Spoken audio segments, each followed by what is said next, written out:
আসসালামু আলাইকুম। সংবাদে আপনাদের সবাইকে স্বাগত জানাচ্ছি। আমি ফিরোজ তোহা। শুরুতেই সংবাদ শিরোনাম। বাংলাদেশের সর্বশেষ গুরুত্বপূর্ণ আপডেট সংবাদে আপনাকে স্বাগত। শুরুতেই সংবাদ শিরোনাম, পরে বিস্তারিত। শুরুতেই জানাবো, জুবায়ের ও সাতপন্থী সবাইকে ইজতেমার মাঠ ছাড়ার নির্দেশ সরকারের। মাওলানা জুবায়ের এবং মাওলানা সাদের অনুসারীদের সবাইকে টঙ্গী বিশ্ব ইজতেমা মাঠ ছাড়ার নির্দেশনা দিয়েছে সরকার। ধর্মীয় স্বার্থে কোনো পক্ষকে উস্কানিমূলক বক্তব্য দেয়া থেকে বিরত থাকার আহ্বানও জানানো হয়েছে। বুধবার 18 ডিসেম্বর তাবলিগের দুই পক্ষের হতাহতের ঘটনায় সরকার এই সিদ্ধান্ত নিয়েছে বলে জানা গেছে। এরপর জানাবো, তুরাগ নদী সংলগ্ন এলাকায় সভা সমাবেশ নিষিদ্ধ ঘোষণা। গাজীপুরে টঙ্গী বিশ্ব ইজতেমার মাঠ দখল নিয়ে মাঝরাতে মাওলানা সাদ ও জোবায়েরপন্থীদের মধ্যে সংঘর্ষের ঘটনায় এ পর্যন্ত ৩ জনের নিহতের খবর পাওয়া গেছে। এই ঘটনায় উভয় পক্ষের শতাধিক মুসল্লি আহত হয়েছে। এ অবস্থায় আইনশৃঙ্খলা পরিস্থিতি নিয়ন্ত্রণে রাখতে উত্তরা তুরাগ নদী সংলগ্ন এলাকায় সব ধরনের সভা সমাবেশ নিষিদ্ধ করেছে ঢাকা মহানগর পুলিশ ডিএমপি।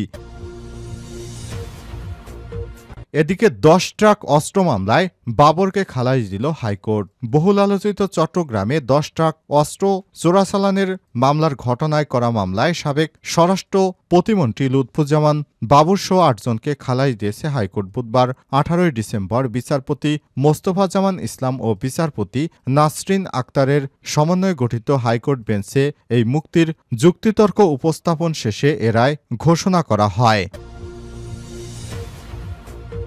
এবারে জানাবো, ভোটের রোডম্যাপ নিয়ে বিএনপির প্রত্যাশা পূরণ হয়নি বললেন সালাউদ্দিন আহমেদ। বিএনপির স্থায়ী কমিটির সদস্য সালাউদ্দিন আহমেদ বলেছেন, ভোটের রোডম্যাপ নিয়ে বিএনপির যে প্রত্যাশা ছিল তা পূরণ হয়নি। সরকার আন্তরিক হলে 4 থেকে 6 মাসের মধ্যেই নির্বাচন সম্ভব। আজ রাজধানীর বনানী কাকরাইল এলাকায় জিয়াউর রহমান ফাউন্ডেশনের উদ্যোগে মেডিকেল ক্যাম্পের উদ্বোধনী অনুষ্ঠানে সব কথা বলেন তিনি।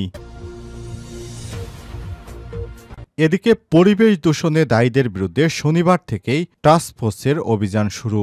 বন ও পরিবেশ উপদেষ্টা সৈয়দা রিজওয়ানা হাসান বলেছেন, অবৈধ ইটভাটাসহ পরিবেশ দূষণে দায়ীদের বিরুদ্ধে আগামী শনিবার থেকে টাস্কফোর্স অভিযান শুরু করবে। আজ বুধবার 18 ডিসেম্বর এক অনুষ্ঠানে সব কথা জানান তিনি।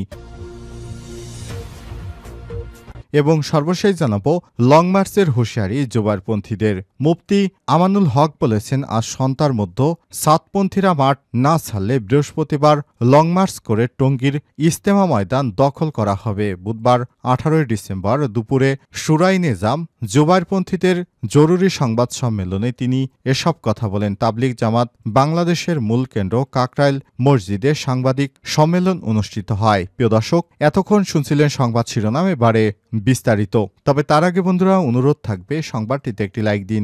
এই চ্যানেলে আপনি নতুন হয়ে থাকলে আমাদের সংবাদটি দেখতে দেখতে চ্যানেলটি সাবস্ক্রাইব করে রাখুন। কমেন্ট করে বন্ধুরা আপনার মূল্যবান মতামত জানিয়ে দিন আপনি বিশ্বের কোন দেশ থেকে বা বাংলাদেশের কোন স্থান থেকে আমাদের সংবাদটি দেখছেন এবং শুনছেন। এবারে বিস্তারিত। জুবায়ের ও সাতপন্থী সবাইকে ইজতেমার মাঠ ছাড়ার নির্দেশ সরকারের। মাওলানা জুবায়ের ও মাওলানা সাদের অনুসারীদের সবাইকে টঙ্গীর ইজতেমা মাঠ ছাড়ার নির্দেশ দিয়েছে সরকার। ধর্মীয় স্বার্থে কোনো পক্ষকে উস্কানিমূলক বক্তব্য দেয়া থেকে বিরত থাকার আহ্বানও জানানো হয়েছে। বুধবার 18 ডিসেম্বর তাবলিগের দুই পক্ষের হতাহতের ঘটনায় সরকার এই সিদ্ধান্ত নিয়েছে বলে জানা যায়। এদিকে পরবর্তী নির্দেশনা না দেওয়া পর্যন্ত কামারপাড়া, আবদুল্লাপুর, উত্তরা তুরাগ নদীর দক্ষিণ পশ্চিম এলাকায় যে কোনো প্রকার সভা সমাবেশ নিষিদ্ধ করেছে ঢাকা মহানগর পুলিশ ডিএমপি। এর আগে ইজতেমা ময়দানকে দখলকে কেন্দ্র করে দুই পক্ষের মধ্যে সংঘর্ষে হতাহতের পর আবারও অনাকাঙ্ক্ষিত ঘটনা এড়াতে মাঠ ছাড়ার ঘোষণা দেয় সাতপন্থীরা। সচিবালয় স্বরাষ্ট্র মন্ত্রণালয়ের সম্মেলন কক্ষে এক বৈঠক শেষে সাতপন্থীদের পক্ষে রেজা আরিফ এসব তথ্য জানান। তিনি জানান, সরকারের পক্ষ থেকে সতর্ক করে জানানো হয়েছে যে দুই পক্ষ মুখোমুখি হলে বড় ধরনের সমস্যা তৈরি হতে পারে। পরিস্থিতি এড়াতে শান্তিপূর্ণ পরিবেশ বজায় রাখা ও সংঘর্ষ রোধে সরকারের অনুরোধকে সম্মান জানিয়ে মাঠ ছেড়ে দেওয়ার সিদ্ধান্ত নেওয়া হয়েছে। রেজা আরিফ আরও বলেন, বৈঠকে সিদ্ধান্ত নেওয়া হয়েছে সরকার মাঠের নিয়ন্ত্রণ নিজ দায়িত্বে নেবে, কোনো পক্ষই অবস্থান করবে না। উভয় পক্ষের প্রতি অনুরোধ যেন কেউ সংঘর্ষে জড়িয়ে না পড়ে। তুরাগ নদী সংলগ্ন এলাকায় সভা সমাবেশ নিষিদ্ধ ঘোষণা। গাজীপুরের টঙ্গীর বিশ্ব ইজতেমার মাঠ দখল নিয়ে মাঝরাতে মাওলানা সাদ ও জুবাইরপন্থীদের সংঘর্ষের ঘটনায় ৩ জন নিহত হয়েছে। এই ঘটনায় উভয় পক্ষের শতাধিক মুসল্লি আহত হয়েছে। অবস্থায় আইনশৃঙ্খলা পরিস্থিতি নিয়ন্ত্রণে রাখতে উত্তরা ও তুরাগ নদ সংলগ্ন এলাকায় সব ধরনের সভা সমাবেশ নিষিদ্ধ করেছে ঢাকা মহানগর পুলিশ ডিএমপি।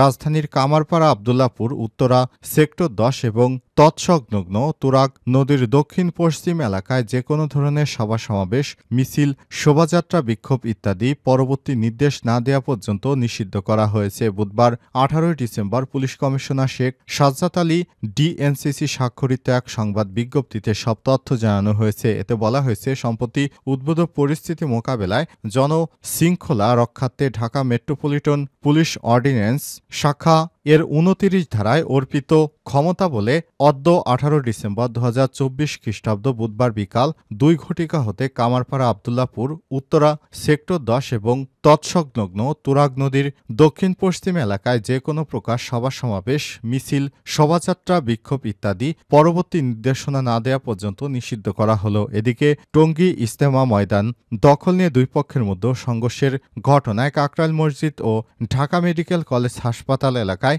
নিরাপত্তা জোরদার করেছে পুলিশ, র্যাব। এছাড়াও বিভিন্ন স্থানে সকাল থেকে 4 প্লাটুন বিজিবি ও সেনাবাহিনীর সদস্য মোতায়েন করা হয়েছে। তারা পরিস্থিতি গভীরভাবে নজরদারিতে রেখেছে। ঢাকার স্বাভাবিক পরিস্থিতি স্বাভাবিক রাখতে সবাইকে সঠিকভাবে চলাচলের জন্য নির্দেশনা দেওয়া হয়েছে।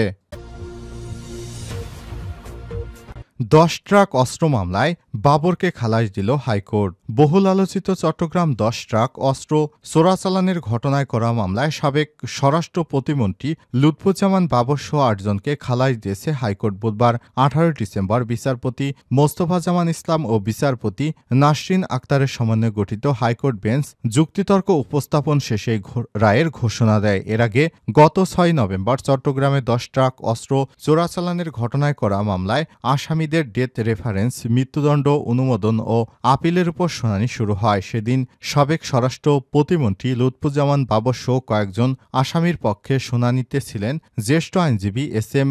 শাহজাহান। সাবেক স্বরাষ্ট্র প্রতিমন্ত্রী বাবরের পক্ষে শুনানি করেন আইনজীবী শিশির মনির। 2004 সালের 1 এপ্রিল সিইউএলএফ এর ঘাট থেকে আটক করা হয় 10 ট্রাক ভর্তি অস্ত্রের চালান। এ নিয়ে কর্ণফুলী থানায় অস্ত্র আইন ও বিশেষ ক্ষমতা আইন চোরাচালানের অভিযোগে এনে 2টি মামলা দায়ের করা হয়। মামলায় 2014 সালের 30 জানুয়ারি চট্টগ্রাম মহানগর দায়রা জজ আদালত ও বিশেষ ট্রাইব্যুনাল 1 এ রায় দেয়। এর মধ্যে অস্ত্র চোরাচালান মামলায় বিচারিক আদালতের রায়ে সাবেক শিল্পমন্ত্রী ও জামাত ইসলামের আমির মতিউর রহমান নিজামী, অন্যান্য মামলার ফাঁসি কার্যকর। সাবেক স্বরাষ্ট্র প্রতিমন্ত্রী লুৎফুজ্জামান বাবর, ভারতের বিচ্ছিন্নতাবাদী সংগঠন উলফার সামরিক কমান্ডার পরেশ বড়ুয়া এবং 2টি গোয়েন্দা সংস্থার ঊর্ধ্বতন কর্মকর্তা সহ 14 জনকে ফাঁসির আদেশ দেওয়া হয়। অস্ত্র আইনে করা এসব অন্য মামলায় যাবজ্জীবন কারাদণ্ডের দেশ এই একই আসামিদের। বিচারিক আদালতের রায়ের পর 2014 সালের 6 ফেব্রুয়ারি রায়সহ মামলার নথিপত্র হাইকোর্টের ডেথ রেফারেন্স শাখায় পৌঁছে, যা ডেথ রেফারেন্স মামলার নথি হিসেবে অভিযুক্ত করা হয়। অন্যদিকে কারাগারে থাকা দণ্ডিত আসামিরা সাজা রায়ের বিরুদ্ধে 2014 সালে হাইকোর্টে পৃথক আপিল করেন। ভোটের রোডম্যাপ নিয়ে বিএনপির প্রত্যাশা পূরণ হয়নি সালাউদ্দিন। বিএনপির স্থায়ী কমিটির সদস্য সালাউদ্দিন আহমেদ বলেছেন, ভোটের রোডম্যাপ নিয়ে বিএনপি যে প্রত্যাশা করেছিল সেটি পূরণ হয়নি। কারণ বিএনপি চেয়েছিল 4 থেকে 6 মাসের মধ্যেই আগামী জাতীয় সংসদ নির্বাচন অনুষ্ঠিত হবে। তবে সরকার বলেছে আগামী নির্বাচন 2025 সালের শেষে বা 2026 সালের শুরুতে হবে। এ নিয়ে বিএনপির প্রত্যাশা পূরণ হয়নি। কারণ সংস্কার করতে এতদিন লাগার কথা নয় বলে মনে করেন বিএনপির এই নেতা।